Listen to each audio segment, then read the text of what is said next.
குரான் வசனத்தோட என்ன செய்யணும், நம்ம ஒரு ஆய்வுக்கு உட்படுத்தி பார்க்கணும். இது சரியா இருக்குது, குரான் வசனம் இப்படி இருக்கத்தக்க இப்படி ஒரு செய்தி வராத அப்படின்னு சொல்லி ஒரு சிந்திக்கிறது ஒன்றும் மார்க்கத்தில் புதிதல்ல. ஆரம்ப காலத்திலிருந்து இருக்கிறதே. இன்னைக்கு தான் 10-20 ஆண்டு காலமாக கையில் அவ்வளோ புஸ்தகங்களும் அது தவழ்ந்து கொண்டு இருக்கிற காரணத்தினாலும் அது இணையதளங்களில் ஈஸியாக பார்க்கக்கூடிய காரணத்தினாலும் பார்க்குறோம். இது ஒரு விஷயம். தமிழ் கூறும் உலகத்தில் பிஜே அவர்கள் சொல்லிவிட்டார். பிஜே அவர் சொல்லக்கூடாதா? அவங்களே என்ன சொல்றாங்க, பல பேர் நமக்கு முன்னாடி சொல்லியிருந்தாலும் நமக்கு அது தெரியாது. இன்னைக்கு டெக்னாலஜி மூலியமாக சொல்லக்கூடியது தெரியுது. வருங்காலங்களில் இன்னும் இருக்கும், வருங்காலங்களில் இன்னும் இருக்கும். ஹதீஸுகள். அஸ்ஸலாமு அலைக்கும். சகோதரர் ஒரு சின்ன ஆடியோவை நாம் பேசியதை சுட்டி காட்டியிருக்கிறார். ஹதீஸ் முரணாக குரானுக்கு முரண்படக்கூடிய ஹதீஸுகள் அதில் வருங்காலங்களில் அதில் தேடி பார்த்தால், அதாவது அது முரண்படணும் நோக்கத்தில் இல்லை, நாம் சில ஆய்வுகள் முற்படுத்துவோம், சில கேள்விகளை கேட்கச்சில அதோட அலசி ஆராயும் பொழுது சில ஹதீஸுகள் வரலாம் என்ற ஒரு கருத்தில் பட அதை நம்ம சொல்லியிருக்கோம். அதை அவர் சுட்டி காட்டி அதில் இருந்தே அவர் மாவை அரைக்குவதற்கு தயாராகிறா என்று தெரியவில்லை. அதுபோக நிறைய வசனங்கள் ஹதீஸுகளை எல்லாம் சுட்டி காட்டியிருக்கேன். அதுக்கெல்லாம் பதில் சொல்லுவார் நம்புகிறேன். இதை ஒரு அதில் கட் பண்ணி போடுறாங்க. அப்படி கட் பண்ணி போட்டு பழக்கம்லாம், முன்னையும் பின்னையும் அதை கட் பண்ணி போடுறது. அந்த ஆடியோவில் பேசியது இருந்தனா அதில் சேர்த்து பல கருத்துக்களோடு வரும். வருங்காலங்களில் நம்ம ஆய்வு செய்வோம்ல, கிட்டத்தட்ட 100 புஸ்தகங்கள் இருக்கச்சில ஆய்வு பண்ணும்போது ஆய்வு பண்ணி எவ்வளோ ஹதீஸுகள் இருக்குங்கிறத நான் பின்னாடி காட்டுவேன். சரிங்களா? அதை நீங்கள் பார்க்கத்தான் போகிறீங்க. அதுக்கு அவர் என்ன பதில் சொல்கிறாருங்கிறதையும் நம்ம பார்ப்போம் சகோதரர். சரிங்களா? அதனால் இதை சுட்டி காட்டி இதிலையே சுற்றிட வேண்டாம். உங்கள் வாதங்களை தயவு செய்து தரமாக எடுத்து வைங்க. அதுதான் மக்களுக்கு ஒரு உபயோகமாக இருக்கும். அஸ்ஸலாமு அலைக்கும். அஸ்ஸலாமு அலைக்கும். நீங்கள் இன்னும் வாதம் முடியுதா என்னங்கிறது நமக்கு தெரியலை. இது ஒரு 20 நிமிஷத்துக்கு மேலே இருக்கும். சரி, அதனால் இதுக்கு நம்ம விளக்கம் கொடுத்துடலாங்கிற அடிப்படையில் தான் கொடுத்துருக்கேன். இது நம்ம பேசுனதே எடுத்து அதில் சுட்டி காட்டியிருக்கீங்க. இப்போ நீங்கள் முடியலைன்னு இருக்கீங்க. சரி, இன்ஷா அல்லாஹ் நீங்கள் மொத்தமாக அனுப்புங்க, அது பிற்பாடு பதில் பார்த்துக்கலாம். அஸ்ஸலாமு அலைக்கும். அஸ்ஸலாமு அலைக்கும் வரஹ்மத்துல்லாஹி வபரகாத்துஹு. நான் பேசிகிட்டு இருக்கும் பொழுது இடையூறு ஆயிட்டு, நான் ட்ராவலில் இருந்தேன், இப்போ தான் சேர்ந்தேன். நான் பேசுவேன் இன்ஷா அல்லாஹ். பேசுனதுக்கு அப்புறம் என்ன பண்ணுங்கள், நீங்கள் உங்கள் வாதங்களை வைங்க. சரிங்களா? அதாவது முதல்ல பாருங்கள், நம்ம என்ன தலைப்பில் பேசிகிட்டு இருக்கோங்கிறத நல்லா பார்த்துக்கிடுங்க. நம்ம பேசக்கூடிய தலைப்பு என்ன, நம்ம என்ன பண்ணோம்னா அது சம்மந்தமாக விஷயங்களை மட்டுமே நம்ம பேசி எடுத்து டைப்பிங்கில் போட்டு கேட்டிருந்தோம். இப்போ டைப்பிங்கில் போடணும்னு சொல்லிட்டாங்க. டைப்பிங் எடுத்து நம்ம போட்டோம்னா அப்போ தான் சரியாக புரிந்து கொள்ளப்படும் என்பதற்காக தான் போட்டோம், வேறு எந்த நோக்கம் இல்லை. சரிங்களா? அப்போ இதில் என்ன சொல்கிறீங்க, முதல்ல நம்ம என்ன கேட்டிருந்தோம், மெயினான கேள்வி, ஹதீஸ்களை மறந்துட்டீங்க. ஹதீஸ்களை அசுலா சிந்திக்க சொன்னாங்க, எழுதி வைக்க வேணாம்னு சொன்னாங்க, உங்கள் முடி சிலிருக்குன்னு சொன்னாங்க, இப்படியெல்லாம் நல்லா சிந்திக்க சொல்கிறான் என்று பயான் தான் பேசுனீங்க. நம்ம அதை பற்றி கேட்கவே இல்லையே. ஹதீஸை சிந்திக்கணுமா சிந்திக்கக்கூடாதா என்று நம்ம கேட்டோமா? அப்படி கேட்டால் நீங்கள் அதை சொல்லலாம். சிந்திப்பதற்கு ஆழத்தை காட்டுங்கன்னு கேட்டால் சொல்லலாம். இதெல்லாம் உலகம் அறிஞ்ச விஷயம்தான். இதை நம்ம இங்கே பேச வரல. ரெண்டாவது பார்த்தீங்கன்னா குரானுக்கு முரண்பட்டதான் நம்ம இருக்கிறோம் அப்படின்னு சொல்கிறீங்க. குரானுக்கு முரண்படுறதா இல்லை நம்ம பேசிக்கிறோம். குரானுக்கு முரண்படவில்லை என்பது எங்களுடைய வாதம். அதை நம்ம பேச அந்த டாபிக் ஒன்று நம்ம போகவே இல்லை உள்ள. இப்போ அதை பற்றி நீங்கள் பேச தேவையில்லை. அப்போ நீங்கள் என்ன பண்ணுறீங்கன்னா மெயினாக நம்ம எதை கேட்டோமோ அந்த தலைப்பை மறந்துட்டு பயான் தான் பேசுகிறீங்க. கேட்டால் பயான்னா விளக்கம் அப்படி தான் பேச வேண்டியிருக்குன்னு சொல்கிறீங்க. அப்படி இல்லை. சரிங்களா? இது வாதம்னா கேட்கப்பட்டதுக்கு தான் பதில் வைக்க வேண்டும். சரிங்களா? அப்போ அதான் முறையான வாதம் இருக்கும். இப்போ என்ன சொல்கிறீங்க, நாம் எதை சொன்னோம், முதல்ல குரானுக்கு முரணாக இருக்கக்கூடிய செய்தினா என்னன்னா, அதை அறிஞர்கள் என்ன சொன்னாங்க, ஹதீஸ் கலை விதியில் இட்டுக்கட்டி சொன்ன அறிவிப்பாளர் வரக்கூடியது, உண்மையாகவே முரணாக இருக்கக்கூடியதை சொன்னாங்க. நீங்கள் என்ன பண்ணுறீங்கன்னா, அறிவிப்பாளர் நம்பகமானவர் என்று உலகம் அறிஞர்கள் எல்லாரும் சொன்ன அந்த ஹதீஸ் என்ன பண்ணுறீங்க, அதை மறுத்து போட்டு அது குரானுக்கு முரண்னு சொல்கிறீங்க. அது இல்லைங்கிறோம். நம்ம ஹதீஸ் கலையில் சொல்லப்பட்டது விதி என்பது வேறு, நீங்கள் இன்னைக்கு கடைபிடிக்கக்கூடியது என்பது வேறு என்று நம்ம உடச்சி பேசியிருக்கிறோம். அதுக்கு பதில் வைக்கல. நீங்கள் கேட்டால் நம்ம ஏற்றுக்கொண்டோங்கிற எதை நம்ம ஏற்றுக்கொண்டோம், நாங்கள் ஏற்றுக்கொண்டது என்ன, ஹதீஸ் கலை விதியில் உள்ள உண்மையானதை நம்ம ஏற்றுக்கொண்டோம். உண்மையாக அறிவிப்பாளர் பொய்யர் என்று அறியப்பட்ட உண்மையாக அந்த கருத்து குரானுக்கு முரணாக இருக்கக்கூடியது தான் நம்ம ஏற்றுக்கொண்டோம். அப்படி இருக்கும், அப்படி இருந்தால் நம்ம மறுக்கப்பட்ட ஹதீஸாக இருக்கும். அப்படி நீங்கள் அப்படி இல்லை, நீங்கள் மறுக்கக்கூடிய ஹதீஸ் அறிவிப்பாளர் நம்பகமானவங்க என்று எல்லோரும் சொன்ன செய்தியை மறுத்து போட்டு நீங்கள் என்ன பண்ணுறீங்க, ஹதீஸ் கலை விதியில் சொன்ன அந்த அறிவிப்பாளர் பொய்யராக இருந்தால் ஹதீஸ் இது குரானுக்கு முரணாக இருக்கும் என்று சொன்ன அந்த விதியை கொண்டு உங்களோட நீங்கள் சம்மந்தப்படுத்துறீங்கன்னா இது எப்படி பொருத்தமாக இருக்கும்? இப்போ அதுக்கு பொருத்தமான பதில் வைக்கல. நம்ம ஏற்றுக்கொண்டோன்னு சொல்லி எங்களை சொல்கிறீங்க. நாங்கள் அப்படி சொல்லவே, நாங்கள் எதை ஏற்றுக்கொண்டோம், நீங்கள் மறுக்கக்கூடிய ஹதீஸு குரானுக்கு முரணாக இருக்குது அப்போ அதை நீங்கள் வந்து மறுக்கிறது தப்பு இல்லை அப்படி நம்ம சொன்னோமா? அப்படி சொன்னால் தான் நம்ம ஏற்றுக்கொண்டு தான் வரும்.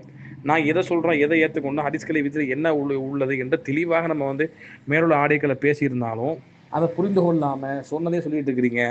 இது நிச்சயமாக பயான் பேசக்கூடியது தான். ரெண்டாவது வந்து பார்த்தீங்கன்னா வந்து சகோதரர் பிஜே பற்றி சொல்லியிருந்தோம். அது கார்புரட்சி இதோ கிடையாது. அவர் வந்து மறுத்த ஹதீஸ் அவர் வந்து தமிழ் உலகத்தில் வந்து அவர் மறுத்த பின்னால தான் நீங்கள் ஹதீஸை மறுத்துருக்கிறீங்க. இல்லைன்னா நான் ஒரு பட்டியல் கேட்டேன். அவர் மறுத்த ஹதீஸ்களை முன் சென்ற அறிஞர்கள் எந்தெந்த ஹதீஸை மறுத்துருக்குறாங்க அந்த பட்டியலை தாங்கன்னு கேட்டேன். அதை நீங்கள் வைக்கல. அது மட்டும் இல்லை, இமாம்கள் வந்து ஆதாரபூர்வமான ஹதீஸை மறுத்ததை போல சொன்னீங்க. அல்பானிலாம் பேர் சொன்னீங்க. அதெல்லாம் எடுத்து போடுங்க. நீ பட்டியல் இருக்குன்னு சொன்ன விஷயம் இல்லை. நீங்கள் என்ன சொல்லணும், ஒன்று எப்படி நீங்கள் காட்டணும்னா ஆதாரம் நான் சொல்கிறேன் பாருங்க. ஒன்று பிஜே மறுத்த அதே ஹதீஸ்களை முன் சென்ற அறிஞர்களை மறுத்துருக்குறாங்க. அப்போ வந்து பிஜே மட்டும் நீங்கள் சொல்லாதீங்க அப்படின்னா ஓகே, அப்போ அந்த பட்டியலை காட்டுங்க. ரெண்டாவது வந்து இல்லை பிஜே மறுப்பதற்கு முன்பதாகவே நான் மறுத்துட்டேன் அப்படின்னு இருந்தால் கூட அதை நீங்கள் நிரூபிச்சிங்கன்னா அதை நம்ம என்ன செய்ய மாட்டோம், பிஜே பேச மாட்டோம். மூணாவது பார்த்தீங்கன்னா வந்து இல்லை பிஜே மறுத்ததும் போக நான் என்ன பண்ணியிருக்கிறேன், ஆய்வு பண்ணி மறுத்துருக்கிறேன். அப்போ நானும் ஆய்வாளர் தான். அப்போ நான் வந்து ஆய்வாளராக இருப்பதன் காரணமாக அண்ணன் பிஜே மறுத்த ஹதீஸும் எனக்கு சரியாப்பட்டது.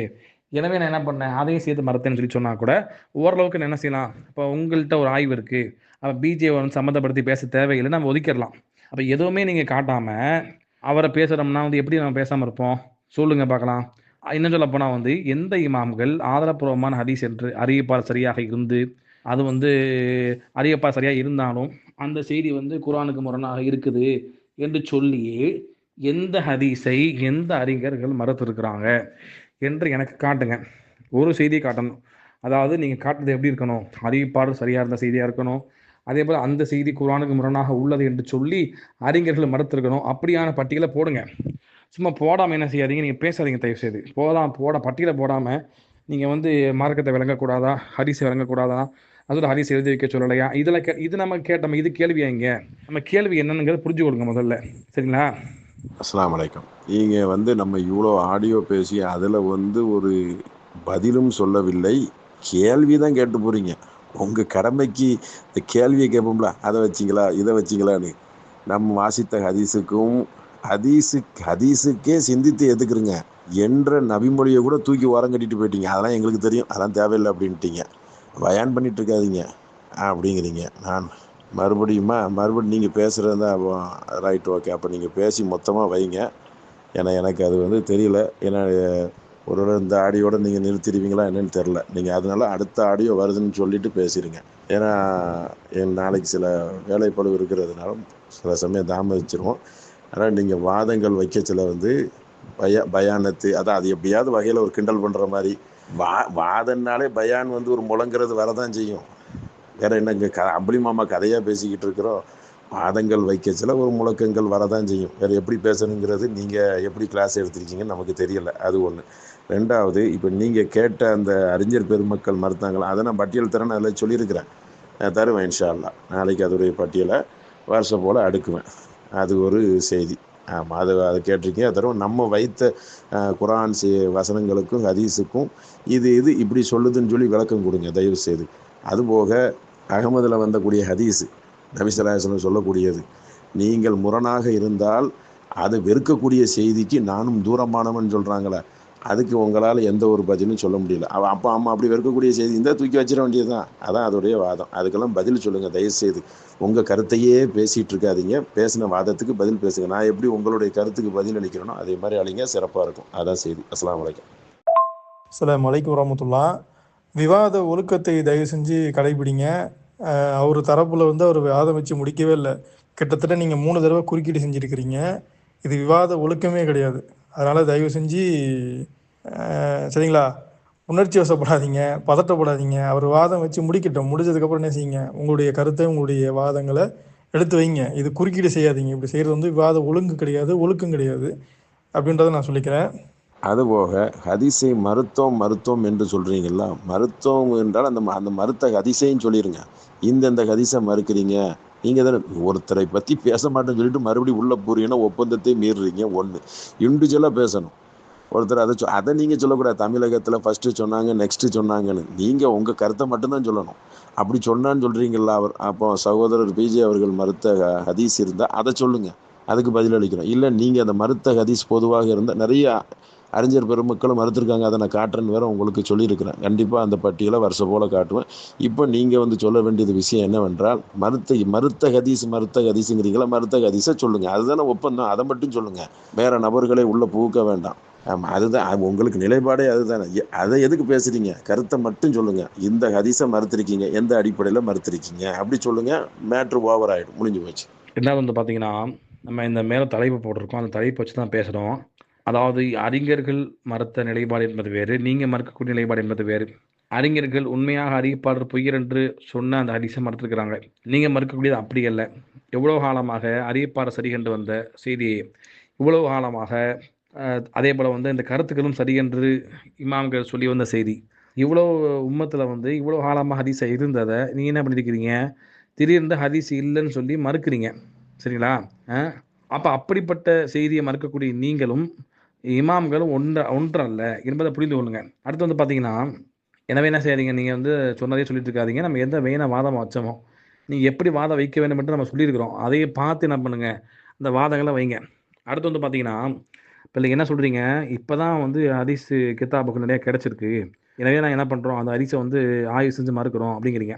இங்கே ஆய்வு செஞ்சு மறுப்பதற்கு நீங்கள் எந்த ஆதாரமாக காட்டுவீங்க? ஹதீஸ்களையும் அந்த தஃப்சீர்களையும் தான் ஆதாரமாக காட்டுவீங்க. அந்த தஃப்சீர்களும் ஹதீஸ்களும் அந்த இமாம்கள் தான் தொகுத்து கொடுத்தாங்க. இப்போ அவங்களுக்கு யாருக்கு முரணாக தெரியவில்லை என்று சொன்னால், உங்களுக்கு தான் முரணாக இருக்குன்னா, அப்போ புரிதல் கோளாறு யார்கிட்ட இருக்குது, அதை நீங்கள் சிந்திங்க. அடுத்தது பார்த்தீங்கன்னா, இன்னொரு விஷயத்த சொல்லியிருக்கிறீங்க, பாரதூரமான விஷயத்த. அதில் வந்து டெக்னாலஜி வரக்கூடிய காலத்தில் என்ன செய்வோம், நாங்கள் அதை வந்து மறுக்க தான் செய்வோம். அப்போ அறிவியல் வளர வளர ஹதீஸ் மறுப்பு வளரும் என்பதை போல தான் நீங்கள் சொல்கிறீங்க. அப்போ ஹதீஸ்க்கு எப்படிங்க பாதுகாப்பு வரும்? நாங்கள் மறுக்கிறது தான் வந்து, நாங்கள் எதை மறுக்கிறோமோ மறுக்கிறது தான் ஹதீஸ் பாதுகாப்புன்னு சொன்னீங்கன்னா, இது எப்படி ஏற்றுக்க முடியும்? நீங்கள் மறுக்கிறது எப்படி ஹதீஸ் பாதுகாப்பாக இருக்கும்? நீங்கள் வந்து மார்க்கமே பாதுகாக்கப்படலைன்னு தான் சொல்லணும். ஏன்னா மார்க்கத்தின் பெரும்பகுதியை வந்து ஹதீஸ் தான் பேசுது. அப்படி இருக்கும் பொழுது அறிவியல் வளர வளர நாங்கள் ஹதீஸ் வந்து மறுக்கப்படும்னா, அப்போ அறிவியலை விட உங்களுக்கு வந்து ஹதீஸு வந்து தரம் தாழ்ந்ததாக போயிட்டா? அப்போ எதை வச்சு எதை நம்பணும்? அந்த அடிப்படை நமக்கு வேணாமா? மனுஷன் கண்டுபிடிக்கிற அறிவியல் வந்து இன்னைக்கு ஒன்றை சொல்லும், நாளைக்கு ஒன்றை சொல்லும். இந்த பேச்சுக்கு நமக்கு வேணாமா? அதுக்காக நம்ம ஹதீஸ் அறிவிப்பாளரில் உம்மத்தே சாட்சி சொன்ன அந்த ஹதீஸை நம்ம தூக்கி கடாச முடியுமா? நல்லா புரிந்து கொண்டு பேசுங்க. அப்போ வந்து நீங்கள் என்ன சொல்ல வர்றீங்க? நான் அண்ணன் பிஜே வந்து அவர் மறுத்துக்கிட்டே ஒரு பக்கம் போகிறாரு. இன்னொரு பக்கம் என்ன சொல்கிறீங்க நீங்கள்?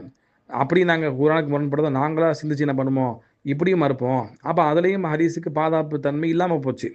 ரெண்டாவது வந்து பார்த்தீங்கன்னா, அறிவிப்பாளர் ரீதியாக அதாவது அந்த அறிவியல் ரீதியாக என்ன செய்வோம், நாங்கள் புதுசாக என்ன செய்வோம், அதுவும் மறுக்கிறதுக்கான வாய்ப்பாக இருக்கும்னு சொல்லி அதையும் திறந்து விட்டிங்கன்னா, அப்போ என்னங்க ஹதீஸுக்கு இதெல்லாம் செஞ்சு போட்டு ஹதீஸ் வந்து பாதுகாக்கப்பட்டதுன்னு சொன்னீங்கன்னா, இது எப்படி பாதுகாக்கப்பட்டது, அதை விளக்குங்க.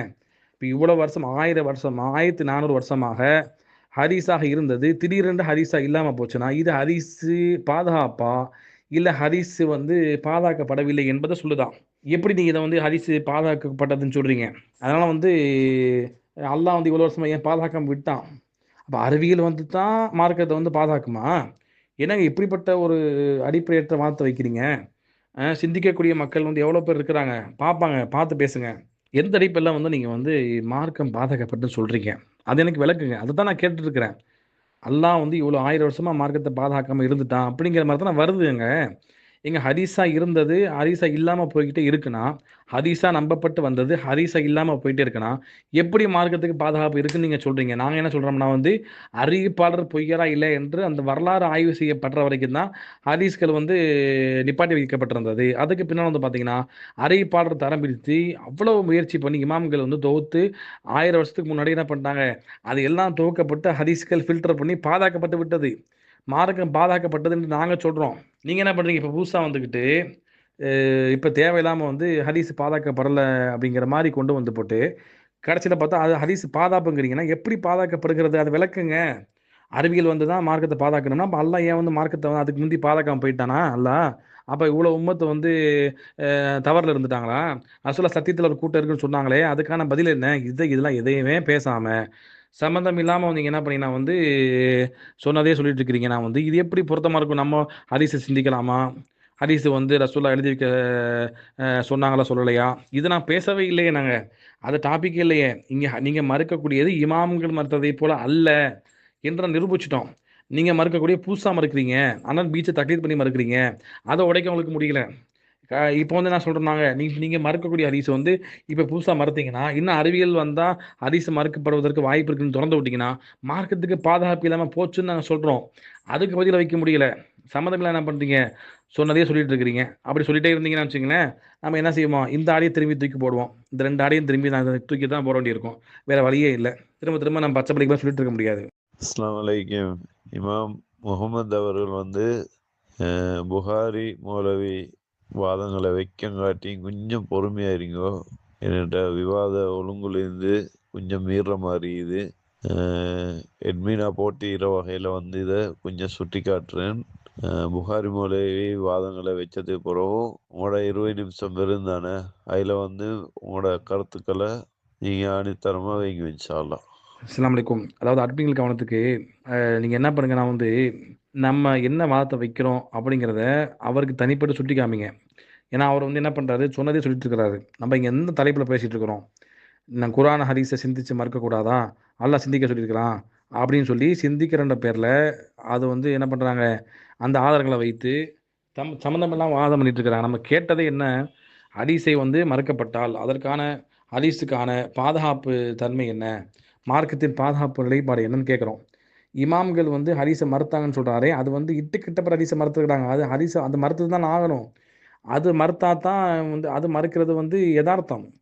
நீங்கள் என்ன பண்ணுறீங்கன்னா, நம்பகமான அறிவிப்பாளர் இடம்பெற்றிருக்கக்கூடிய ஹதீஸை மறுக்கிறீங்களே, அப்படின்னா அதுவும் இது ஒன்றும் இல்லைங்கன்னு சொல்லி சொன்னோம்னா அதை புரிஞ்சுக்க முடியல. அதே மாதிரி வந்து பார்த்தீங்கன்னா வந்து இவ்வளவு காலமாக கழிச்சு நீங்கள் மறுத்தீங்கன்னா அப்போ இந்த மார்க்கத்துக்கு பாதுகாப்பு என்னன்னு கேட்குறோம். சத்தியத்தில் உள்ள கூட்டம் எங்கே போச்சுன்னு கேட்குறோம். பதில் இல்லை. அறிவியலை திறந்து விடுறீங்க, கடைசியாக இப்போ அறிவியலை திறந்து விட்டுருக்காங்க. அதை பற்றி நம்ம கேட்டிருக்கிறோம். அறிவியலை திறந்து விட்டு அறிவியலை வச்சு நீங்கள் ஹதீஸை வந்து மறுத்துட்டே போனீங்கன்னா அப்போ எப்படிங்க மார்க்கத்துக்கு பாதுகாப்பு இருக்குதுன்னு நம்ம கேட்குறோம்னா, அந்த மெயினான அந்த கேள்விக்கு பதில் சொல்லாமல் மறுபடியும் பாருங்கள், பயான் தான் பேச போகிறாரு சம்மந்தம் இல்லாமல். நம்ம ஆதாரமாக எந்த தலைப்பை வச்சு எந்த குறிப்பிட்ட தலைப்பை வைத்து பேசுகிறோம் என்று புரிந்து கொள்ளக்கூட முடியாத அளவுக்கு இருக்கக்கூடிய நபர். ஏன்னா நம்ம வந்து தெளிவாக உடச்சி பேசியிருந்தோம். சகோதரர் பிஜே சுட்டி காட்ட காரணம் என்ன, அப்போ அந்த சுட்டி காட்ட கூடாது என்றால் அப்போ நீங்கள் இந்த அடிப்படையில் நீங்கள் என்ன செய்யணும், நாங்கள் பிஜே வந்து எடுக்கலை அப்படின்னு நீங்கள் நிரூபிக்கணும் என்று அதையும் நம்ம என்ன செஞ்சுருந்தோம், சொல்லி பச்சைப்பள்ளிக்கு மாதிரி அதை சொல்லி காமிச்சிருக்கிறோம். இப்போ அதையும் கவனிக்காமல் என்ன பண்ணுறாருன்னா வந்து சொன்னதே சொல்லிட்டு இருக்கிறாரு. நான் வந்து இவ்வளோ ஹதீஸை வச்சேன், இவ்வளோ வசனத்தை வச்சேன், அதை நீங்கள் பதில் சொல்ல அப்படின்னு சொன்னார்னா, இப்போ அந்த வசனம் அந்த ஹதீஸுமா இங்கே பேச்சு எது இங்கே பேச்சு? நீங்கள் இமாம்களை போல் ஹதீஸை மறுக்கிற, நீங்கள் மறுத்தது வேறு ரூட்டு. அந்த ரூட்டில் போனீங்கன்னா மார்க்கத்துக்கே பாதுகாப்புக்கு இல்லாமல் போயிடுச்சே, அறிவியலை வேற திறந்து விடுறீங்களே அப்படின்னு கேட்டோம்னா அதுக்கு பதில் வைக்கணும். அதுதான் முறையான வாதமாக இருக்கும். எனவே வந்து அதை கருத்தில் கொடுங்க. திரும்பவும் அவர் சொன்னதே சொல்லிட்டு இருந்தாருன்னு சொன்னோம்னா நான் என்ன செய்வேன், அட்மின்களை தான் உங்களை தான் நான் சொல்லுவேன். ஏன்னா நீங்கள் தான் என்ன செய்யணும், அவங்களுக்கு போய் சுட்டி காமிச்சு இவர் இதைத்தான் குறிப்பிட்டு பேச சொல்கிறாரு, அதை தான் முதல் தலைப்பாக போட்டு பேச ஆரம்பிச்சிருக்கிறோம். ஒப்பந்த குரூப்லேயும் நம்ம சொல்லியாச்சு இந்த தலைப்பு தான் பேச வேண்டும் என்று. நான் ஹதீஸை மறுப்பதற்குள்ள நான் போகவே இல்லை இது வரைக்கும். அப்போ என்ன அங்கே தான் அவர் தாவறாரு. நான் எதை மெயினாக கேட்குறோமோ அதுக்கு பதில் சொல்லாமல் அது தாவறாருன்னா அப்போ அட்மிக்கு என்ன செய்யணும், கண்டிப்பாக நீ சுட்டி காமிங்க. அதுதான் உங்கள் மீது உள்ள கடமை.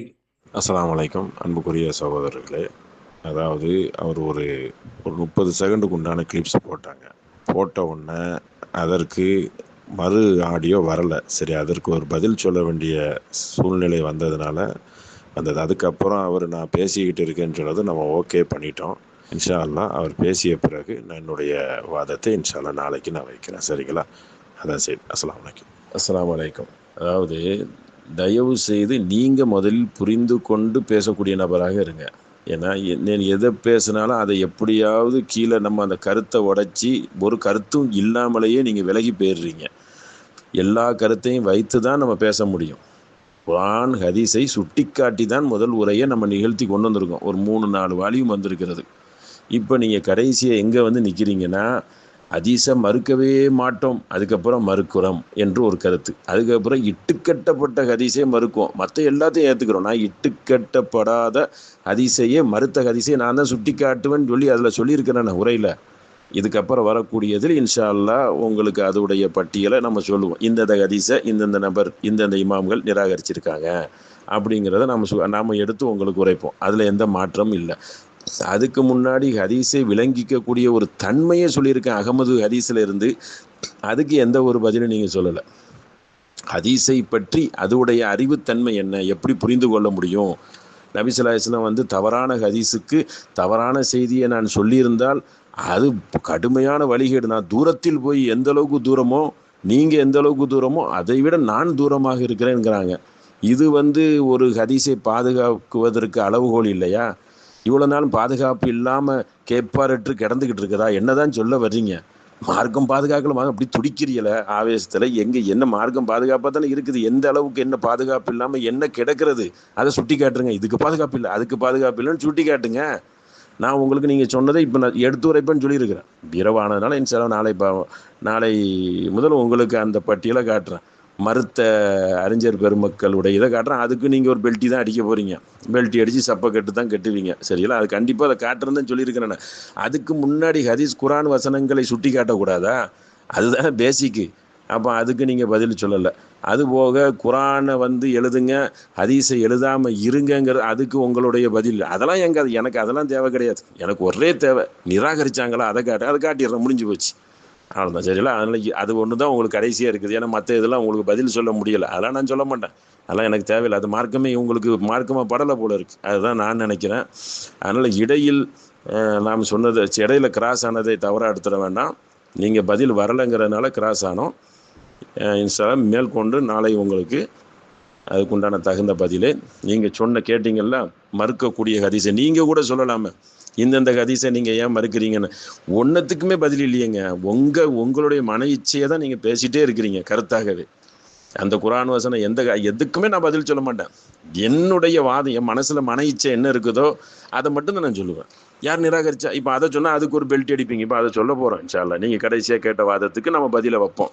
எந்தெந்த அறிஞர் பெருமக்கள் இதை நிராகரிச்சிருக்காங்க, அதுக்கு நீங்கள் என்ன சொல்லுவீங்க? அதுக்கு ஒரு முலாம் பூசுவீங்க. இதுதான் உங்கள் தாவர வேலையாக இருக்கிறது. அதனால் நீங்கள் புரிந்து உணர்ந்து நீங்கள் பதில் சொல்லுங்கள் முதல்ல. சரிங்களா? அப்படியே விறுவிறுன்னு ஒரு கதையை பேசிட்டு போகிற மாதிரி போகாதீங்க. இது மக்களுக்கும் விளங்கணும் என்பதை உணர்ந்து பேசுங்க. அஸ்ஸலாமு அலைக்கும். அஸ்ஸலாமு அலைக்கும். நீங்கள் சொல்கிறத வந்து அவர் பேச வேண்டிய அவசியம் இல்லை, விளைஞ்சா. நீங்கள் உங்களோட தரப்பில் உள்ள வாதத்தை வைங்க 20 நிமிஷத்துக்குள்ள. அவரோட தரப்பில் உள்ள வாதத்தை வைக்கட்டும். இதில் மக்கள் ஈராவு தானே, பொதுமக்கள். இப்போ நான் நினைக்கிறேன் 95-100 பேருக்கிட்ட ஈராகும் இல்லை. அப்போ மக்கள் புரிஞ்சுப்பாகோ யார் சொல்கிறது சத்தியம்ண்டு. நீங்கள் அவருக்கு ரூல்ஸ் போட தேவையில்லை, ஒன்றும் இல்லை. அவர் சம்மந்தம் இல்லாத கேள்வியில் கேட்டாயிருந்தாலும் நீங்கள் அதுக்கு ரிப்ளை கொடுக்குறது தான் உங்களோட கடமை. சரியா? இப்போ நீங்கள் மொத்தங்கள் வந்து குர்ஆனுக்கு முரண்பட்டா ஹதீஸ்கள் ஏற்றுக்கொள்ளக்கூடாது தான். அறிவிப்பாளர் வரிசை சரியாக வந்தால் வந்து முரண்பாடான்னு சொல்கிறோம் வந்து. சரியா? அறிவிப்பாளர் வரிசை சரியாக வந்ததும் வந்து முரண்பாடுன்னு சொல்லிட்டு அவர் வாதம் வைக்கிறார், விளைஞ்சா. அப்போ அவர் லேசாக வந்து ஒரு ஹதீஸில் தொட்டு காட்டினார். அந்த கரஞ்சீரகம் வேற அஜ்வா ஹதீஸ் எல்லாம் வந்து தொட்டு காட்டுகிறாரு. அப்போ நீங்கள் அதை கேள்வியாக வச்சு இது எப்படி குர்ஆனுக்கு முரண்பாடுன்னு சொல்லிட்டு அந்த ஹதீஸை போட்டு கேளுங்க. அப்போ அவருக்கு விளங்கப்படுத்துவார் குர்ஆனுக்கு முரண்பாடுகிறத. நீங்கள் முரண்பாடு இல்லைன்னு சொல்லிட்டு நீங்கள் நிரூபிங்கோ. அதைத்தான் செய்யலுமே தவிர இன்னும் நீங்கள் சொல்லி கொடுக்குறத தான் அவர் பேசணும்னு சொன்னால் வந்து அப்போ அது வேற மாதிரி போகும். விளைஞ்சா? இப்போ நாங்களும் பார்த்து தான் ஈரோம். சரியா? இமாம் முகமது அவர் வந்து சரியாக தான் கொண்டு வர்றார் வாதத்தை வந்து. அவரை வாதத்துக்கு பதில கொடுக்குறத விட்டுட்டு நீங்கள் எங்கள்கிட்ட அட்மின்ட்ட வந்து இப்படி பேசுங்க அப்படி பேசுங்கன்னு சொல்லி கொடுக்கணும்னு சொல்லிட்டு செல்ல வேண்டிய அவசியம் இல்லை. என்கிட்ட கருத்து சுதந்திரம் இது அவரோட கருத்தை அவர் அணித்தரமாக நிரூபிப்பார். நினைச்சா? அப்போ குர்ஆனுக்கும் அறிவிப்பாளர் வரிசை சரியாக வர செய்திகளை வந்து இல்லை நீங்கள் போட்டு இதை நீங்கள் மறுக்கிறேன்னு சொல்லிட்டு அவர்கிட்ட கேள்வியாக கேளுங்கோ. அப்போ அவர் ஏன் மறுக்கிறேன்னு சொல்லிட்டு விளங்கப்படுத்துவார். நினைச்சா? இல்லை பொதுமக்கள் தான் விளங்கிக்கணுமே தவிர நாங்கள் அவருக்கு இதுதான் பேசணும் அதுதான் பேசணும்னு சொல்லிட்டு ரூல்ஸ் போட வேண்டிய அவசியம் இல்லை. விளைஞ்சா? இது டிபேட் வந்து இது சொல்லிக் கொடுத்து பேசுறதுக்கு அவர் வரவும் இல்லை. நீங்கள் நினைக்கிறதெல்லாம் அவர் பேச வேண்டிய அவசியமும் இல்லை. விளைஞ்சா? இதை விளங்கிக்கோ. விளைஞ்சா? எங்களுக்கு எந்த நேரம் அவருக்கு சொல்லிக் கொடுக்க வேண்டிய அவசியம் இல்லை. அவர் சொல்லிக் கொடுக்குற அளவுக்கு இல்லை. அவர் மௌலவியாக தான் இருக்கிறாரு. உங்களோட பேசி நீங்கள் இருக்கிறது அசத்தியத்தில் இறைஞ்சல்ட்டு நிரூபிக்க தயாராக தான் வந்து பேசுகிறாரு உங்களோட. அப்போ அவர் நிரூபிப்பார். விளைஞ்சா? உங்களோட 20 நிமிஷத்துக்குள்ளுக்கும் நீங்கள் வேண்டியதை பேசுங்கோ. அவரும் வந்து மக்களுக்கு விளங்குற மாதிரி தானே பேசுவார். அவர் 20 நிமிஷத்துக்குள்ளுக்கும் அவரோட வாதங்களை வைப்பார். விளைஞ்சா? இதில் ஒன்றும் அங்கே செல்லணும் இங்கே செல்லணும் என்னையும் வந்து நுசியையும் குறிப்பிட்டு போட வேண்டிய அவசியமும் இல்லை. அஸ்ஸலாமு அலைக்கும். அதாவது அட்மினாக இருக்கக்கூடியவங்க ஒப்பந்தம் போட்டு அந்த ஒப்பந்தத்தின்படி செயல்படுவதை கடைபிடிக்க சொல்வது தான் அட்மினுடைய பொறுப்பு. அந்த பொறுப்பில் சரியாக இருந்தால் நீங்கள் என்ன செய்யுங்க, அட்மினாக இருங்க. இல்லைனா யார் நடுநிலையாக பொறுப்பாக இருப்பாங்களோ அவங்கள அட்மினாக போடுங்க. சம்மந்தம் இல்லாமல் என்ன பண்ணாதீங்க, ஒரு ஒப்பந்தம்னு ஒரு குறிப்பை ஆரம்பித்து ஹதீஸ் மறுக்கப்பட்டது சரியான பேசுவதற்கு முன்னால் ஹதீஸ் மறுக்கப்பட்ட மார்க்கத்தின் பாதுகாப்பு தன்மை என்ன என்று நம்ம பேச வேண்டும் என்று நான் சொல்லி அது தலைப்பாக தான் போட்டு நம்ம என்ன செஞ்சுருக்கிறோம், இங்கே பேச வந்திருக்கிறோம். அப்போ குரூப்பில் பேசப்பட்டதை நீங்கள் என்ன செய்யலாம், என்ன சொல்ல போனால் அந்த ஒப்பந்தத்தில் அந்த தலைப்பை நீங்கள் சுட்டி காட்டலை, அது பெரிய தவறு. நுசுகையும் சுட்டி காட்டலை, அவர் சுட்டி காட்டலை. இப்போ நான் உட்காந்து என்ன பண்ணுறேன், இதாங்க தலைப்பு, இதாங்க தலைப்பு, அந்த தலைப்பில் மட்டும் பேசுங்க. அப்போ எந்த தலைப்பை நான் வந்து ஒப்பந்த குரூப்பில் சொன்னேனோ அந்த ஒப்பந்த குரூப்பில் உள்ளதை நான் எடுத்து போட்டுருவேன் இப்போ இங்கே. சரிங்களா? அப்போ எந்த தலைப்பை நான் அங்கே சொன்னேனோ அந்த தலைப்பில் தான் நம்ம பேசுவதை ஒத்துக்கொண்டோம். அப்படி இல்லாட்டி எதுக்கு வந்து சகோதரர் வந்து பே நேரடியாக வந்து வாதத்தை வச்சாரு, இல்லைங்க இந்த தலைப்பு இப்போ பேச வேணாங்க, ரெண்டாவது பேசிக்கிறாங்க, முதல்ல நேரடியாக நம்ம வந்து என்ன செஞ்சிடும், குரானுக்கு முரண்படுதா இல்லையான்னு மோதி பார்த்துக்கிறோம் அப்படின்னு சொல்லணுமா இல்லையா? அப்போ அங்கே சொல்லாமல் இங்கே வந்துக்கிட்டு அவர் எப்படி வேணால் பேசுவார் அப்படின்னா இப்போ எதுக்கு வாதம்? வாதங்கிறது முறைப்படுத்தப்பட்டு போனால் தான் வாதம். அதை முதல்ல புரிந்து கொள்ளுங்க. அதை புரிந்து கொள்ளக்கூடிய பக்குவம் இல்லாட்டி நீங்கள் அட்மீனாக இருக்காதீங்க தயவுசெய்து. தேவையில்லாமல் வந்து இது தேவையில்லாமல் தான் போயிட்டுருக்கோம். நம்ம என்ன தலைப்பை பேசுகிறோம் அந்த தலைப்பு தான் தொட்டு தான் பேசணும். அதை பேசாமல் நம்ம எடுத்து இப்படி பேசுங்க, இப்படி எடுத்து ஆதரத்தை வைங்கன்னா அதை வைக்கலை. நீங்கள் வந்து ஹதீஸை மறுக்கிறது இமாம்கள் மறுத்ததே போல் இல்லைன்னு சொல்கிறோம். அப்படின்னா இமாம்கள் இந்த நாங்களை போல தான் மறுத்துருக்குறாங்க, இந்த ஹதீஸ் பட்டியலை காட்டணும். அண்ணன் பிஜே மறுப்பதற்கு முன்பதாக நான் மறுத்துருக்கேன், அல்லது இமாம்கள் மறுத்த ஹதீஸ் இருக்குது, அதே ஹதீஸு எடுத்து காட்டணும். அதை காட்ட முடியல. அதே மாதிரி வந்து அறிவியலை திறந்து விட்ட ஹதீஸுக்கு மார்க்கத்தின் பாதுகாப்பு என்னன்னு கேட்குறோம், அதுக்கு பதில் வருமானு பாருங்கள், வராது. சும்மா வந்து பார்த்துக்கிட்டு நீங்கள் வந்து இஷ்டப்பட்டதை பேசுறதுக்கு வந்தால் இது வாதமா? அது இதான் வந்து முறையான வாதமா? இஷ்டப்பட்டதை எல்லாத்துக்கும் மாற்றி பேசி நானும் 1008 விஷயம் பேசுவேன், விடிய பேசுவேன், அது வந்து இங்கே வந்து விஷயமா? எது நம்ம தலைப்பிட்டு பேசணுமோ அந்த தலைப்புக்குள்ள தான் நின்று பேசணும். அதுதான் முறையான வாதம். அதை தெரிஞ்சால் நீங்கள் என்ன செய்யுங்க, அட்மின் ஆகிடுங்க. ரெண்டு தயவுசு அட்மின் இருக்காதீங்க, வேற ஆளை அஸ்ஸலாமு அலைக்கும் வரஹ்மத்துல்லாஹ். விவாத ஒப்பந்தத்தில் நீங்கள் என்ன பேசுனீங்க அப்படின்றது நமக்கு தெரியல. இன்றைக்கி நம்ம என்ன செஞ்சுருக்கிறோம் அப்படின்னா, இந்த டைமிங் சம்மந்தமாக பேசியிருக்கோம் இல்லையா? இப்போ இடையில் மௌலவி புகாரி அவங்க பேசி முடித்ததுக்கு பிறகு 3 நிமிஷம் ஆடியோ போட்டிருக்கிறாங்க இமாம் முகமது அவங்க. அப்போ இந்த 3 நிமிஷம் அந்த 20 நிமிஷத்தில் சேருமா, அல்லது இது குறுக்கீடு? மற்ற அட்மின்களும் நீங்களும் கூட வந்து என்ன செய்யுங்க, இடையில் வந்து கண்டிப்பீங்களா அப்படின்றத கொஞ்சம் தெளிவுபடுத்துங்க. சரிங்களா? எந்த விதமான தலைப்பும் இல்லாமல் அவங்க என்ன செஞ்சுருக்கிறாங்க, 3 நிமிஷம் ஆடியோ போட்டிருக்கிறாங்க. அது எந்த கணக்கில் சேரும், அது குறுக்கீடில் சேருமா, அல்லது நாளைக்கு அவங்க பேச போகிற அந்த 20 நிமிஷத்தில் சேருமா அப்படின்றத கொஞ்சம் தெளிவுபடுத்துங்க. ஏன்னு சொன்னால் ஒரு ஒழுங்குமுறை இல்லாமல், ஒரு ஒழுக்க முறை இல்லாமல் விவாத ஒப்பந்தத்தை மீறக்கூடிய செயலாக தான் இது எல்லாத்துமே இருக்குது. அவங்க பேசி முடிக்கவே இல்லை, அவங்களுடைய வாதம் வரிசையாக வைக்காமையே இடையில ஆடியோக்கள்லாம் இருக்குது. அதை அவங்க டெலீட் பண்ணாமே வச்சுருக்கிறாங்க. அதை அவங்க டெலீட் பண்ணியிருந்தாங்கன்னா கரெக்டாக இருந்திருக்கும். பட் அதுவும் அவங்க செய்யலை. இதை கொஞ்சம் தயவு செஞ்சு நீங்கள் என்ன செய்யுங்க, இதை முதல்ல அவரை செய்ய சொல்லுங்கள். அதுக்கடுத்து அவங்க மௌலவி புகாரி அவங்க பேசின விஷயத்துக்கு நான் வரேன். அஸ்ஸலாமு அலைக்கும் சகோதரரே. நம்ம வந்து அந்த விவாத ஒப்பந்த குரூப்பில் வந்து ஹதீஸு மறுக்கப்பட்ட ஹதீஸு உண்மையிலேயே குரான் இருக்கா இல்லையான்னு பேசுவதற்கு முன்பதாக ஹதீஸை மறுத்துட்டு போயிட்டாங்கன்னா, மறுத்துக்கிட்டே போனாங்கன்னா மார்க்கத்தின் பாதுகாப்புத்தன்மை என்ன, அந்த நிலைப்பாடு என்ன அப்படி தான் நம்ம வந்து முதலாவது தலைப்பை நம்ம சொன்னோம். அதை தான் பேசணும்னு சொன்னோம். அதை வந்து அங்கே குரூப்பில் வந்து பேசி அந்த ஒப்பந்த குரூப்லேயே சொல்லி முடிவு செய்யாமல் இப்போ வந்துக்கிட்டு ஒவ்வொன்றா தாவிட்டு இருந்தால் எப்படி பொருத்தமாக இருக்கும்? இதை முறையான வாதமா? அந்த இன்னும் சொல்லப்போனால் நான் இந்த தலைப்பை சொல்லி பேசுவதற்கு நீங்கள் உடன்பட்டீங்களோ அந்த தலைப்பை வந்து நீங்கள் ஒப்பந்தத்தில் கொண்டு வரல, சும்மா மொட்டை என்ன பண்ணிட்டீங்க, ஒப்பந்தத்தை போட்டு வச்சுருக்கீங்க. அப்படி இருக்கும் பொழுது எப்படி வந்து இது முறையான வாதமாக இருக்கும்? அப்போ ஒப்பந்தத்தில் அந்த தலைப்பு கொண்டு வந்துருக்கணுமா இல்லையா? ஏன் கொண்டு வரல? இப்போ என்ன செய்யுங்க, மறுபடியும் அந்த ஒப்பந்தத்தை இது பண்ணி மெயினான தலைப்பு நான் என்ன சொல்லியிருக்கோமோ தலைப்பு எடுத்து நான் போட்டிருக்கேன் மேலே, அந்த தலைப்பு என்ன பண்ணுங்கள், நீங்கள் வந்து மெயினான வாதமாக அந்த ஒப்பந்தத்தில் வந்து சேர்த்து அதை கொண்டு வாங்க. தலைப்பு எதை வச்சு நம்ம பேசணுமோ அதுக்குள்ளே தான் நின்று பேசணும். அந்த தலைப்பு சார்ந்து நம்ம என்ன கேள்வி கேட்குறோமோ அதை தான் நீங்கள் கேட்கணும். சரிங்களா? நம்ம இவ்வளோ நம்ம வந்து இங்கே பச்சைப்படிக்கு பேர் விளக்கப்படுத்திட்டு இருக்கிறோம். நீங்கள் மறுத்த ஹதீஸ் இமாம்கள் மறுத்ததை போல் இல்லைங்க. இப்போ அவங்கள வந்து சொல்ல முடியாதுங்க. நீங்கள் தாங்க புதுசு ஹதீஸை மறுக்கிறீங்க வித்தியாசமாக. நீங்கள் அறிவிப்பார் சரியாக இருந்தாலும் ஹதீஸ் பொய்ன்னு சொல்கிறீங்க. அப்படி யாரும் இமாம்கள் சொல்லவோ இல்லை மறுக்கவோ இல்லை. இது வந்து மார்க்கத்தை பாதுகாப்பை கேள்வி கூத்தாக்குறது. அறிவியல் திறந்து விட்டு ஹதீஸை மறுக்க சொல்கிறீங்க. அப்போ இப்படியெல்லாம் போயிட்டே இருக்கும். ஹதீஸ் மறுப்பு வந்து வீரிய மனித கொண்டே போகுது. அதாவது நிப்பாட்டின பாட்டு இல்லை, இதுக்கு வந்து போய்கிட்டே இருக்குது. அப்போ வந்து இது இவ்வளோ கேள்வி நம்ம கேட்டுட்டு இருக்கிறோம். மார்க்கத்துக்கு பாதுகாப்பு என்னன்னு கேட்குறோம். அதுக்கு பதில் வைக்காமல் இது ஹதீஸை ரசூலை விளங்க சொன்னாங்க, குர்ஆன் நல்லா விளங்க சொல்கிறான், இது நீங்கள் வாதமா? எதை நம்ம வந்து தலைப்பிட்டு பேசணுமோ அந்த தலைப்பு ஒப்பந்தத்தில் கொண்டு வாங்க. ஒப்பந்தத்தில் போடாமல் இருக்கிறது பெரிய குற்றம். இப்படி வாதம் நடத்துறதுக்கு வந்து பக்குவம் இல்லாதவங்க எதுக்கு வந்து நீங்கள் முன்னின்று வாதத்தை நடத்த வர்றீங்க? இது விளையாட்டா வாதங்கிறது? நேரங்களில் நான் இப்போ 1 மணி நேரமாக நான் வந்து இது பண்ணுறோம்னா தூக்கத்தை கெடுத்து நம்ம பேசிகிட்டு இருக்கிறோம். மக்களுக்கு செய்தி போய் சேரணும் என்று. சும்மா இது விளையாட்டுன்னா எதுக்கு நாங்கள் பேச வர்றோம்? சாலை அவர் போட்ட 3 நிமிஷத்துக்கு நான் கண்டிச்சு ஒரு இது ஒன்று போட்டிடுறேன். சரியா? அவரே ஒத்துக்கிறார். சரியா? நாளை பேசக்குள்ள ஒரு 3 நிமிஷத்தை கழிச்சிட்டு பேசட்டும், பிரச்சனை இல்லை, அது கேஸ் இல்லை, அதை பார்த்து செஞ்சு கேளு. சரியா? ஓகே. அடுத்த விஷயம் என்ன அப்படின்னு கேட்டால், புகாரி இமாம் மௌலவி புகாரி அவர்கள் வந்து நான் ஆ சொன்னா நீ ஆ சொல்லணும், நான் ஈ சொன்னா நீ ஈ சொல்லணும் அப்படின்னு சொல்லி அவங்களுக்கு என்ன செய்யல, ஒரு உத்தரவு வந்து போடல. நான் சொல்றது தான் நீங்க பேசணும், நான் சொல்றது தான் நீங்க வந்து ஏத்துக்கணும் அப்படின்னு சொல்லி அவங்க என்ன செய்யல, அதை சொல்லல. விவாத ஒப்பந்தத்துக்கு உட்பட்டு, விவாத தலைப்புக்கு உட்பட்டு நம்ம என்ன தலைப்புல பேசுறோமோ அந்த தலைப்புக்கு உள்ள வந்து பேசுங்க தயவு செஞ்சு. நான் சொல்லக்கூடிய விஷயத்தை இவர் இதுதான் கேள்வி கேட்கிறாரு, இந்த கேள்விக்கு நீங்க கொடுக்கக்கூடிய பதில் பொருத்தமா இல்ல, அதனால என்ன செய்யுங்க, அட்மின்கள் அவருக்கு என்ன தலைப்புல பேசுறோமோ, என்ன தலைப்புல கேள்வி கேட்டிருக்கோமோ அதை கொஞ்சம் எடுத்து சொல்லுங்க அப்படின்னு தான் அவர் சொல்லியிருக்கிறத தவிர நான் சொல்றது தான் நீங்க சொல்லணும் அப்படின்னு சொல்லி அவங்க என்ன செய்யல, இங்க வந்து ஒரு ஆர்டர் வந்து போடல. என்று சொன்னால் ஹதீஸ்னுடைய பாதுகாப்பு தன்மை என்ன, நீங்க வந்து ஒரு கணக்கு இல்லாம, ஒரு முடிவு இல்லாம, எந்த விதமான ஒரு இதுவும் இல்லாம என்ன செய்றீங்க, ஹதீஸ்களை மறுத்து கொண்டு போயிட்டே இருக்கிறீங்க, அதுக்கு ஒரு முடிவே தெரியல. அப்போ ஹதீஸ்னுடைய பாதுகாப்பு தன்மை என்ன அப்படின்னு சொல்லி என்ன செஞ்சிருக்காங்க, தெளிவான முறையில் கேள்வி முன் வச்சிருக்காங்க. அப்போ ஹதீஸ்னுடைய பாதுகாப்பு தன்மை என்ன அப்படின்னு கேட்டா, மைமுனார் அலி ஹதீஸை கொண்டு வராங்க, இமாம்கள் மறுத்த செய்தியை கொண்டு வராங்க, அப்போ குர்ஆன் வசனம் கொண்டு வராங்க, சிந்திக்கக்கூடிய வசனங்களை கொண்டு வராங்க. அப்போ இதெல்லாமே என்ன செய்யுது, இந்த கேள்விகளுக்கும் இந்த தலைப்புக்கும் அப்பாற்பட்டு இருக்குது.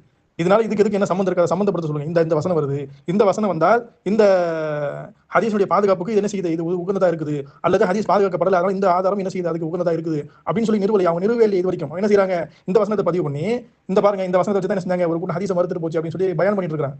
விளங்குதா? அப்போ நீங்க நான் சொல்றதுதான் நீங்க பேசணும் அப்படின்னு அவங்க சொல்லல. அவங்க என்ன சொல்ல வராங்க அப்படின்னு கேட்டா, அவருக்கு தயவு செஞ்சு சொல்லி புரிய வைங்க, இது தலைப்புக்கு உட்பட்டு இல்ல, அவர் கேட்கக்கூடிய கேள்விக்கு உட்பட்டு இல்ல, இது வேற தலைப்புடைய சார்ந்தது, இது குர்ஆனுக்கு சஹீஹ் ஹதீஸ்ல முரண்படுமான சான்றிதழ் இருக்குது, இமாம்கள் ஹதீஸை மறுத்தாங்களா அப்படின்ற சான்றிதழ் இருக்குது, இந்த ஹதீஸ் சஹாபாக்கள் ஹதீஸை மறுத்தாங்களா அப்படின்ற சான்றிதழ் இருக்குது, இதெல்லாம் வேறு தலைப்பு, இது சார்ந்தது கிடையாது அப்படின்னு சொல்லி என்ன பண்றாங்க, தெளிவான முறையில் கிளி பிள்ளைக்கு சொல்ற மாதிரி அவங்க எடுத்து சொல்றாங்க. அது அவருக்கு புரிய மாட்டேங்குது. அதை உங்ககிட்ட அவங்க என்ன செய்றாங்க, எடுத்து வைக்கிறாங்க.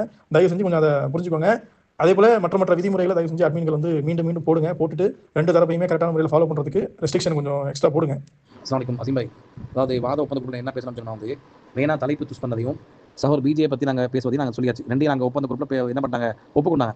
தலைப்பு என்ன சொன்னேன், ஹதீஸ்கள் மறுக்கப்பட்டு கொண்டே போனால் ஹதீஸின் பாதுகாப்பு தன்மை பற்றி, இது மார்க்கத்தின் பாதுகாப்பு தன்மை பற்றி நிலைப்பாடு என்ன, ஏன்னா இந்த தலைப்பு தான் நம்ம போட்டுக்கிறோம். இப்போ நீங்கள் மறுக்கக்கூடியது இமாம்கள் வந்து மறுத்தது வேறு, நீங்கள் மறுக்கிறது வேறு. இமாம்கள் மறுத்தது பொய்யான ஹதீஸை மறுத்தாங்க, அறிவிப்பாளர் பொய்யர் அறிவிச்ச ஹதீஸை மறுத்தாங்க. நீங்கள் மறுக்கிறது அப்படி இல்லைன்னு சொல்லி தெரியப்படுத்தியாச்சு. இல்லை அதை எடுத்து காட்டணும், இல்லை நாங்கள் வந்து மறுத்தது வந்து இமாம்கள் மறுத்த மறுத்துக்கணும்னு சொல்லி அதை பட்டியல் போடணும். அதை போட தயாரில்லை. அப்போ வந்து மார்க்கத்துக்கு பாதுகாப்பு தன்மை என்னன்னு கேட்டால் அதை பேச தயாரில்லை, சம்மந்தம்லாம் பயன் பேசிட்டு இருக்காங்க. ரெண்டாவது வந்து பார்த்தீங்கன்னா வந்து என்ன சகோதரர் பிஜே வந்து அவரை சுட்டி காட்ட காரணம் என்னன்னா, அவருடைய ஹதீஸ் மறுப்பு அவருடைய விளக்கத்தை மட்டும் வச்சு தான் ஹதீஸை மறுக்கிறாங்க. இவங்க வந்து ஹதீஸை சுயமாக மறுக்கல, இந்த புதிய விதியை உருவாக்கியது பிஜே சகோதரர் அவர் தான். அப்போ அவரை வச்சு தான் இவங்க ஃபாலோ பண்ணுறாங்கன்னா அதை சுட்டி காட்டுறது நம்ம கடமை. அவர் தனிப்பட்ட நாங்கள் பேசக்கூடாது, தனிப்பட்ட வாழ்க்கையை டச் பண்ணக்கூடாது என்று தான் ஒப்பந்தத்தில் பேசினாங்க. அதை நான் ஒத்துக்கொண்டேன். தனிப்பட்ட பேச மாட்டாங்க, அது நமக்கு தேவையில்லைங்க, கருத்தை மட்டும் தான் சொல்லுவோம் நம்ம சொல்லி கருத்தை மட்டும் தான் பேசிட்டு இருக்கிறோம். அவன் இதுதான் ரெண்டு தான் மெயினாக நம்ம வந்து பேச வேண்டியது. இப்போ இந்த விவாதத்துக்கு ஒப்பந்தத்தில் ஒப்புக்கொண்ட விஷயத்தை போடப்பட்ட தலைப்பை தான் நான் பேசிட்டு போகிறேன். அதை வந்து அதுக்கு பதில் வைக்காமல் அதை வந்து தட்டி கழிச்சிட்டு சம்மந்தம் இல்லாமல் தலைப்பை தாண்டி ஓடுனாங்கன்னா இது எப்படி முறையான வாதமாக இருக்கும்? அந்த இதை நீங்கள் முதல்ல வந்து ஸ்ட்ராங்காக பேசிக்கங்க. எதை பேசணும் அதை தான் பேசணும். சும்மா வந்து பேசிக்கிட்டே போகலாம்னா வந்து நானும் பேசிக்கிட்டே போவேன், அது இது விஷயம் இல்லை. வாதங்கிறத முறையாக போகணுங்கிறத சொல்லிடுங்க, அழுத்தமாக சொல்லிடுங்க. அஸ்ஸலாமு அலைக்கும். இதெல்லாம் குரூப்லேயே பேசியாச்சு. வாத ஒப்பந்த குரூப்பில் பேசினா அங்கே வந்து என்ன செய்யற, இந்த சவர் முகமதுங்கிறவங்க யார் வந்து எதிராளியாக பேச போகிறாங்களோ அவங்க வந்து பேசணும் இல்லையா, அங்கே பேசவே இல்லை.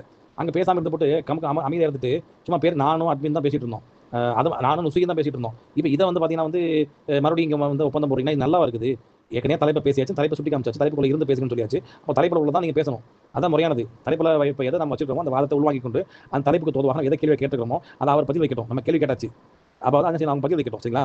அதான் வந்து இங்கே வந்து முறையாக இருக்கும். திரும்பி நம்ம மறுபடியும் என்ன செய்யக்கூடாது, இதில் நம்ம சொல்லிட்டு இருக்கக்கூடாது. தலைப்பு அல் குர்ஆனுக்கு ஹதீஸ்கள் மற்றும் முரண்படுமா? படாது.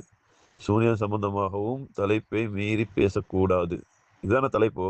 அப்போ வேற எந்த தலைப்பு நீங்க செல்ற தலைப்பை போட்டே இல்லையே, ஒப்பந்தத்துல எழுத்து மூலியமா வந்து இல்லையே. அஸ்ஸலாமு அலைக்கும். அதாவது நான் வாய்ஸில் சொல்கிறத ஃபுல்லாக டைப்பிங்கில் போட்டிருக்கேன் சொல்லி நுசீரை சொன்னேன் நான். சரிங்களா? அந்த நம்ம வாய்ஸில் தெளிவாக சொல்லியாச்சு, இந்த தலைப்பு தான் பேச ஃபஸ்ட்டு சொல்லியாச்சு. அதை அவர் ஏற்றுக்கொண்டார். சகோதர பிஜே வந்து நம்ம வந்து தனிப்பட்ட வாழ்க்கையை டச் பண்ண மாட்டோம், கருத்து தான் பேச மாட்டோம்னு சொல்லியாச்சு. அதை அவர் ஏற்றுக்கொண்டார். அங்கெல்லாம் ஏற்றுக்கொண்டுட்டு வச்சுட்டு இங்கே வந்து ஒப்பந்தத்தில் வந்து அதை கொண்டு வராமல் இருந்தார், அது அவருடைய தவறு.